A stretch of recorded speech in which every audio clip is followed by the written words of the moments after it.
Hi, my name is Andrew Sears, and I'm the president of City Vision University. And I've developed this presentation really to help start a dialogue with other Christian leaders and Christian higher education institutions around how do we compete in a platform world, and how do we develop a strategy that is taking advantage of some of the new concepts that are needed, like modularity, to compete in a platform world. So some of the background on this. So City Vision, this past year we launched a $5,000 degree that got some coverage in Forbes. And then there's a group of us, some leaders from Laterno University and Azusa Pacific and several other Christian universities formed a group called the Christian Higher Education Innovation Alliance that's had a pretty active discussion. And I think what that's evolving towards is to be a Christian counterpart to the University Innovation Alliance, which is a secular group that's addressing some of these issues. And most recently, I just posted a blog post on the Clayton Christensen Institute where I laid a lot of the theoretical foundation that I'm going to really be applying for Christian higher education in this next part. So let me jump into what are the big kind of mega trends that are driving this shift that's needed. So the biggest one is there's dramatic global opportunity. So for the history of higher education, it took about 900 years to get to the point where globally higher education had 100 million students a year. In the next 25-year period, it's going to grow more than it did in the previous 900 years. So 263 million students by 2025, and 84% of that growth is in the developing world. So honestly, this is the best time in history in terms of the growth of higher education. You're talking about 137 million new students in developing countries. And I believe for Christians, that's actually really good news. So if you look at where is the center of Christianity, and there's been a lot of books that have been written about this, the center of Christianity has moved south and east. It's outside the West. So if you look at Christian membership by region, by 2025, it's going to be vastly dominated by the global South. And if you look at the growth, actually 99% of the growth of Christianity is going to be happening in the global South. So that's the good news. Now, the challenge is the next trend, which is consolidation. So if you look at what's happened is it used to be that to make up 1/3 of the total higher education market, it took 222 schools. Now the top 20 online schools account for 1/3 of the market, and you can see that the largest schools that have 3,000 students or above, they account for over 50% of the market, and you can see the other tiers, the smaller tier schools. So what that really means is it's likely that online by itself is likely to sustain 1/10 of the current schools or less, which is some pretty serious consolidation happening. You can see this happening in the Christian world. So with the growth of Christian mega universities, the two 800-pound gorillas are Liberty University and Grand Canyon University. If you look at the estimated growth of those two organizations compared to all of the CCCU, and that's a lot of the larger independent schools, Christian colleges and universities, their combined growth dwarfs the rest of all the other schools. So what's happening is you're seeing this consolidation happening in the Christian world. So there's a question of, will education follow media consolidation? So if you look at what happened in media in 1983, it took 50 companies to make up 90% of the media. By 2012, those 50 companies essentially consolidated to where only 6 companies basically owned all the media, and you can see that essentially what they became is giant corporate networks. So you have Comcast, News Corp, Disney, Viacom, Time Warner, CBS. There's a question of, will that happen in the future for higher education. So this is one possible trend that I think could happen in the future of higher education. Now, this could be a dystopian trend for many people, but it is a possible trend. You might see the dominance of technology platform education networks, and you start to see alliances happening. And I think the one that's most apparent right now, and I actually wrote this slide before Microsoft had purchased LinkedIn, but I saw the strategic alignment there. But I could easily see a lot of these educational properties starting to align in the tech ecosystem platform. So you might have the University of Microsoft, the University of Google, University of Apple, University of Amazon.com, and then you see a lot of properties that start to align with them, just as you've seen with the media networks. So now the question is, if we're moving towards a platform world, there's going to be another group out there. So with this consolidation, I think the other group to really be aware of is these state-owned mega universities. So there's 21 mega universities globally that have over 1 million students. In the U.S., there's several universities that I think have the aspirations to move in that direction. Arizona State is one of the first, I think, that could become a U.S.-based mega university, College for America.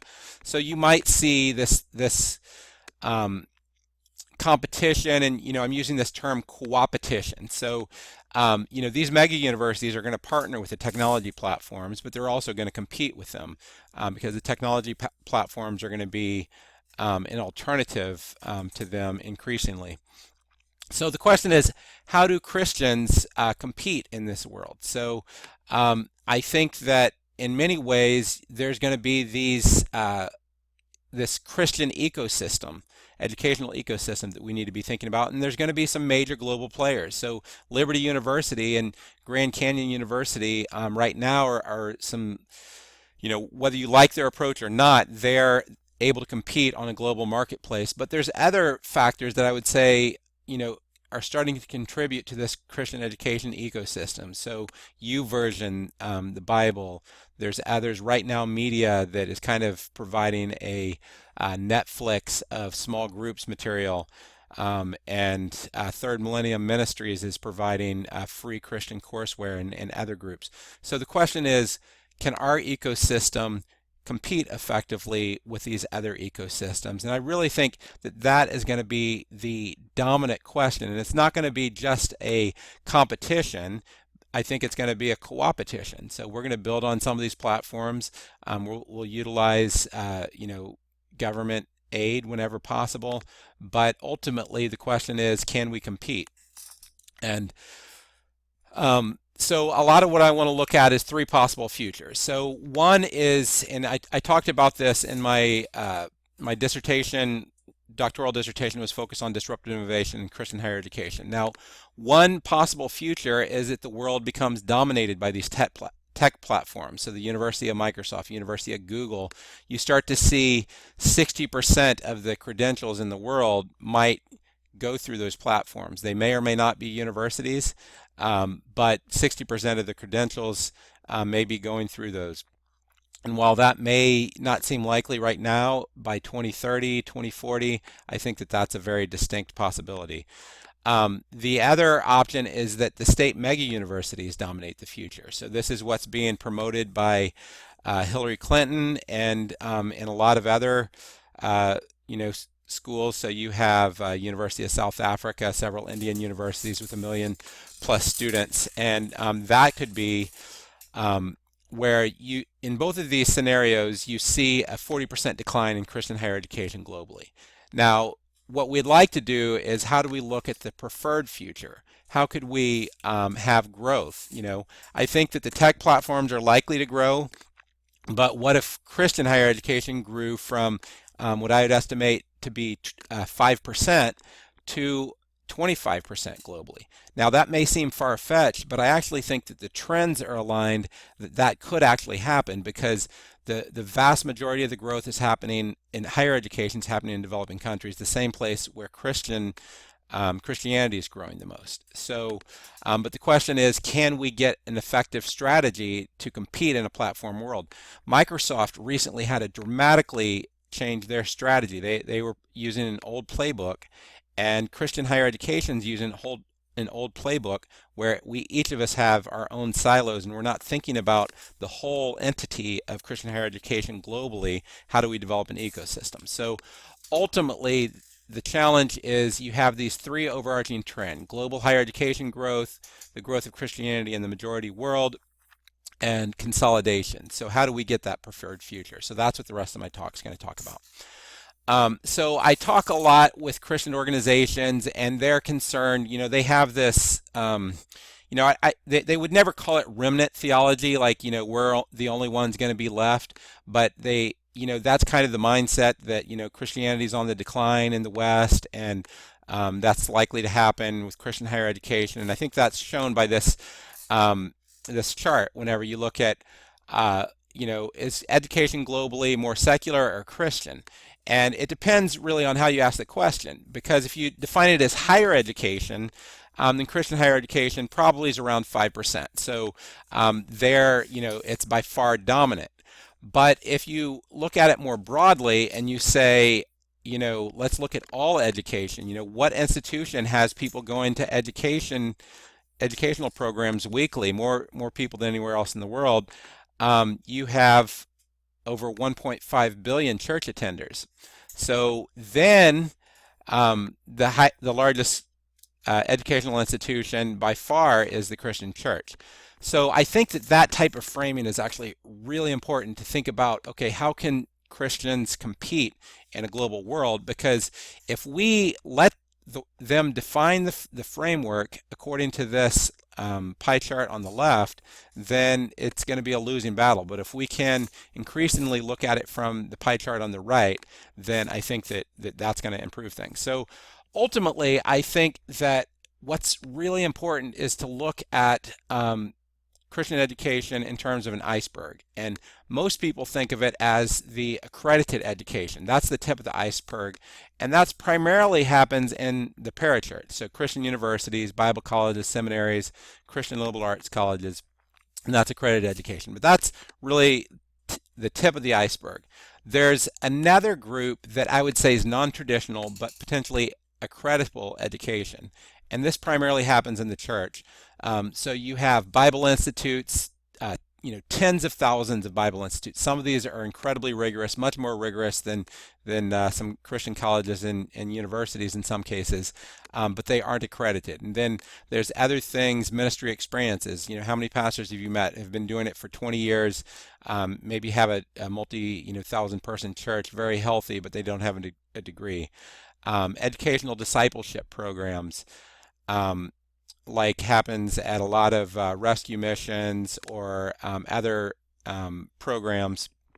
And then there's a lot of alternative education programs, professional experience. So all those things are non-traditional but could be accreditable. And then you also have correspondence and continuing education. And then the bottom is, things that are in the non-traditional, but it probably isn't accreditable. So just the random Bible study, the random small group, listening to Christian radio, TV, website, books and apps, and sermons. You can't just say, I listen to, sermons all year, therefore I should get a degree. There has to be stronger measures. But there's this stuff in the middle, and I think that's really where the opportunity is for Christians. So we can either throw that out, or we can say, how can we develop systems to leverage the strength of Christian higher education? And ultimately, that's the core of my argument, is that why Christian higher education should accept more non-traditional credit. So ultimately, there's 6 reasons. I think number 1 is the fact that non-traditional credit leverages the fact that the church is the largest educational institution in the world. So it uses that much bigger pie chart, and it grows the Christian pie chart. Second is Christian higher education needs to have an affordable, competitive alternative to the pipeline from community colleges to state colleges. So increasingly, community colleges and some of these subsidized methods are going directly to the government. And once students start down that path, they're going to go down that pipeline. So the question is, how do we provide something that's much more affordable earlier in the pipeline? And I think some of this non-traditional credit can be very compelling. Some of these Bible institutes, things along those lines. There's also a lot of innovation that's happening. This is what my Christensen Institute blog is around on the unbundling and how do you do alternative credit recognition methods. And what they're doing is it's increasing the ability to recognize non-traditional credit. So the fourth reason I've already mentioned is 99% of the growth of Christianity is going to be in non-Western countries that largely are going to require radically different pricing levels. And the fifth is there's a huge need in developing countries for capacity to meet the growing demand for education. A lot of people would say, well, that's great, just let the developing countries do it. And they are going to do it, and they're going to grow tremendously on their own. But there is recently an Economist cover story talking about how the demand is so great that there's a huge opportunity for private institutions to help meet this, adding 163 million students globally. And I think there's a big opportunity for Christians. And ultimately, I believe that if Christian higher education does not grant credit to legitimate, non-traditional education to hundreds of millions of Christians, Christian higher education is hurting the poor, which will be shut out of the global economic system. So you're saying we're not going to credential you even though you went through something that's as rigorous as us because you're not in the club. And I think that that's ultimately it damages people because they're not able to compete in a global economic system, which is increasingly requiring degrees. So ultimately, I think what this comes down to is that the global higher education framework in many ways is a Western framework. And ultimately, I use this picture of showing, let's dress the Native Americans in Western suits and show how they can look, great like us. That's one of the bad examples of how to do missions, right? By saying, let's get them to wear the suits, and then we've made, proper Christians. And I think that we've learned, the better approach to missions is to allow and to empower indigenous leaders to indigenize Christianity, and that's whenever the growth really happens. And I think that in many ways the higher education framework has been like this suit of Western accreditation, but the reality is you can't just not have any standards. You have to have appropriate standards. You have to have appropriate signals.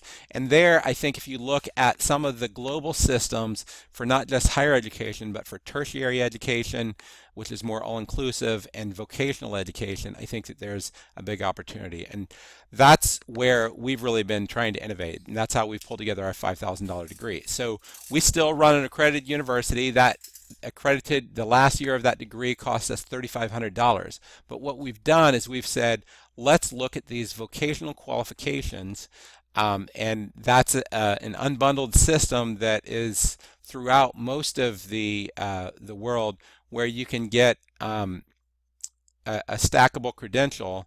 It's called, often it's called level 3, comparable to our freshman year, level 4 for the sophomore year, and level 5 for the junior year. And what we did is we partnered with an open education provider, Saylor Academy, and they are providing the first 3 years for $1,500. So ultimately, I think a key part of the strategy for Christian higher education is to think about how do we move from a completely bundled, monolithic, everything is, integrated with the other, which I symbolize, my kids love to play with toys, right? And, you can buy a Tonka truck and you just get the whole thing. And you can't just buy the wheels, it's just the whole thing, right? But the alternative is, if you have interoperable standards, then you can have, Legos. And right now, with a lot of the MOOCs that are out there, they are unbundled education, and they're kind of like Lego blocks. But the problem is that there's no standard for the Legos. So what my Christensen Institute blog post was on is how do we establish that standard? And then once you have that standard, then you're able to get modular degrees and credentials that I would say are comparable to Lego kits. And then you can have modular universities that I would say are comparable to Lego cities. Now, I've talked for hours and days and many conversations with Christians, and they say that the strength of Christian education is its integration. And if you modularize it, you lose that strength. And I would agree that if you turn Christian education into this bottom pile of just random Lego blocks, then I think that that is not a Christian education. But I would argue that with some minor, some minor losses, and I agree that there would be some losses, then you could have these modular degrees where you're still talking about a Christian worldview, but you're building with, some Christian Legos and some non-Christian Legos. And, some people may say, oh, we can't use non-Christian Legos. Well, almost every Christian higher education institution in the world will use secular books for part of their courses. Now, what's wrong with using secular courseware or using other components? And you can add in the Christian elements as you're doing it. So the point is that you're providing more and more Lego components. So I realize that's a much longer conversation and it requires a lot of work, and I realize that there's a loss on some of these things, but for the majority of the world that they need a times 10 lower cost degree, this is going to be good enough for them. And that's essentially what happens with this modular education. This has happened and this is the disruptive innovation graph. So the basic idea around disruptive innovation is that unbundling gives a different growth curve. So you see two growth curves. The first black curve is what's called an interdependent architecture, and you could use Macs as an example of that, where the first Macs were vastly superior to PCs. Today they are still superior to PCs in many ways, but the PCs ultimately dominated globally because they had an unbundled architecture and their cost performance dominated again. Now, the same thing I would say is happening with iPhones. And you have iPhones that have an interdependent architecture, and then you have Android that have an unbundled architecture. And Android right now has about a 70% market share, and in the developing country, I know it's a lot higher than that. It's probably closer to 90% market share relative to iPhones. And that's not to say that iPhones aren't better. If you can afford an iPhone, get an iPhone. And it may be that the unbundled architecture never beats the other architecture. But in industry after industry, what you see is the unbundled architecture dramatically improves its performance, and especially its performance relative to cost and the value proposition, until ultimately it becomes competitive with the interdependent architecture. So that's at the core of the strategy for City Vision. So what we're trying to do is we have this unbundled strategy. Our marginal cost per student right now is around $3,000 a year. We don't have, we're fairly small, 250 students. We're hoping to grow rapidly, and we're hoping to drop our marginal cost per student. Ultimately, we want to drop it to about $1,000 a year for that final year, and that means that a degree could cost $2,000 to $3,000. We might be able to get the total degree to cost $2,000. Part of how we're doing that, and I'm not going to go into all the details, is we're breaking up the degree into 4 different components. And ultimately, you can look at a degree as a transformative experience, access to opportunity, metacognition and skills, and content acquisition. And you can start to unbundle components of those and then rebundling. It's not just the unbundling, it's the rebundling. So, what I talked about before was a lot of the course content become more like the book and software market, and ultimately you're able to reduce cost and improve quality through outsourcing of partnerships, and essentially the university becomes a systems integrator of content and tech platforms, and Christian content becomes more modular and less interdependent. Ultimately, you're going to integrate it so that you have a Christian framework, but you're going to try to make it a little bit more modular where possible. Then there's the metacognition and skills, and one of the things that we're doing is and what you've seen with a lot of groups out there like Western Governors is they've unbundled some of the faculty positions. So instead of one faculty doing everything, you have an online faculty adjunct faculty. Then you have student mentors that work differently. Then you might have a Christian worldview program designer, a capstone integration course. And one of the things we're doing is we believe that a major part of Christian higher education globally is going to have local mentors that are often going to be church-based. And then the access to opportunity. Often, part of what Western Governors is doing is they'll bundle industry certifications. One of the things we do is we strongly emphasize our students develop their LinkedIn and e-portfolios, pick up some international qualifications along the way, and develop partnerships with employers. And ultimately, I think where Christian higher education is going to be strong is in the transformative experience, because transformation is a core competency of the church. And I think that this is part of where unbundling is actually going to be good, because if you had to ask me what's the most transformative institution or institutions in the world, I don't think it's Christian higher education.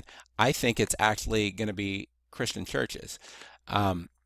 And Christian higher education might be a subset of that, but I think that churches overall are about life change. And I think that in some cases you can put the courses online, have the transformation happen with the church, and ultimately what you're doing is you can be creating jobs, you're reducing cost, and you can work with modular providers in the developing world. So ultimately, I think that the strategy for Christian higher education is to recognize, just like Microsoft had this radical transformation, realizing that we're in an unbundled platform world.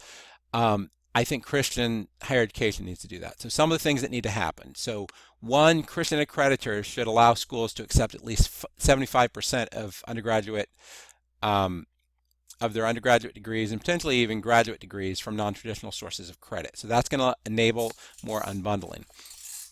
The other thing is that I think that Christian higher education institutions should create special paths for students from developing countries with flexible acceptance of non-traditional credit. Now, a lot of schools I talk with about that, they said, oh, that would ruin our brand. Christian higher education doesn't have a brand globally, especially among the poor. Globally, what we found, and I've talked with a lot of other people, is there's only maybe 10 or 20 global educational brands. The rest of the brands after that is really brand America, or brand Christian America, where they understand that America is associated with quality. So there's ways that you can segment out your degree offerings, like has been done with College for America, and they have a lower price option. And then I think the other thing is that we need to recognize we're all a part of a Christian open education resource ecosystem. Most of the content we develop, we put online. We don't put 100% online. We have to make our business model work, but we believe that if we all contribute, then in the end the pie is going to be bigger for Christian higher education overall. If we all keep our resources, then we're going to see this world where the tech ecosystems and the the large mega universities dominate the world. I think that there's a lot of these, tens of thousands of these Bible institutes, and I think that more of them should be applying for vocational qualifications. We're actually working to create an umbrella group that would make that easier. ACE, other alternative credit standards, because what happens is a lot of groups say, we can't make it to be a full university or a full college because we only have 1 year, or we're in 30 different countries. It doesn't make sense, but they have high quality programs, and I think that a lot of those programs could get some of this alternative credit paths. And I think the other thing is, this isn't all about open education. I think that we need to support a healthy publisher market for educational content, and especially for Christian apps and subscriptions. So, and then I think the last thing is digital publishers should support the concept of digital gleaning with radical discounts for developing countries. And, the concept of gleaning is a biblical concept where, the Bible says if there's a few ears of corn that are left on your crop, then just let the poor pick them up. There's a lot of digital resources that could be made available to the poor that can't afford Western pricing, and it would be essentially like the concept of gleaning. You might lose 0.1% of your revenue globally, but you might expand your market by 100-fold. And there's big companies like Microsoft that's doing this. Microsoft wants to make money, and they recognize that by giving people who can't afford their product today free copies of their product, they're seeding the market for once they do get move up and get more revenue, they can pay for it. So ultimately, I think this is the industry map that we need to be thinking about. So how do we support a healthy Christian tertiary education ecosystem? So ultimately, you have multi-tiers, right? So you have the Christian mega universities, Bible colleges, online Christian universities, and other Christian universities. So I've gone out and mapped a lot of these. And then you have Christian courseware and subscriptions, and you may not be able to read this very well. This is Right Now Media, Knowledge Elements, Logos Mobile Ed, Zondervan, Bible Mesh, Linear Connect, and then there's Christian free and open courses. Third Millennium, you have Christian University, and there's a lot of these free open courses. You have Christian continuing education. You have ministry training like YWAM's University of the Nation. You have tens of thousands of Bible institutes. We need to be thinking about how do we make more of this accreditable. You have ministry experience. How do we get good prior learning assessment for that? You got blended learning and study centers in churches. And then you have secular partners. So we're partnering with Sailor. We partnered with Straighterline. There's a lot of times whenever we'll integrate in MOOC content into our courses. We're working with the vocational qualification providers. My guess is that's over 50% of the global market, tens of thousands of these training centers. Where possible, we're trying to work using Legos, some of the paid courseware. I realize a lot of the paid courseware out there is junk, but a lot of it actually is pretty good. And where possible, we're trying to use open ed and open textbooks. So the question is, can we get this, below, underwater section? Can we get more of this so this is credible? Can we strengthen the health of this open ecosystem? And I think that's going to be a key part for the future of Christian higher education, and we need to be thinking about how do we all contribute to this and recognize that ultimately we're in a platform competition. So if you found this interesting, I would encourage you to check out I developed a free online course on disruptive innovation in higher education. It's available on Udemy, which is one of the MOOC platforms. I have a lot of material there. I also would encourage you to join our Google group, the Christian Higher Education Innovation Alliance. And please share this with other people. I'd be glad to have dialogue with you. If you want to, give me feedback, feel free to send me an email or to share on the Christian Higher Education Innovation Alliance group. And the last thing I would say is I'm going to make this available on SlideShare. If you just Google this term, then you should be able to find the title of this talk on SlideShare.